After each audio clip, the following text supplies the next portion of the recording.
एकचा फरक असलेल्या दोन सहमूळ संख्याचा लसावी 306 असल्या त्यापैकी लहान संख्या कोणती? तर असं गणित विचारलं.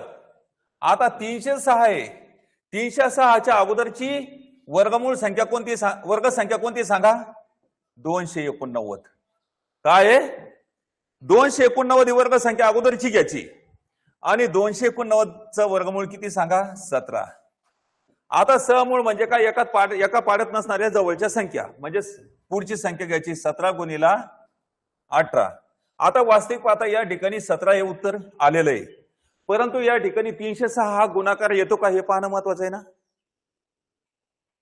तर मग यांचा गुणा 17 8 136, हातचे आले 13, 17 1 17, 17 आणि 13 किती होईल सांगा? 30. म्हणजे 306 आले का नाही या दोन संख्येचा गुणाकार सहमूळ संख्येचा.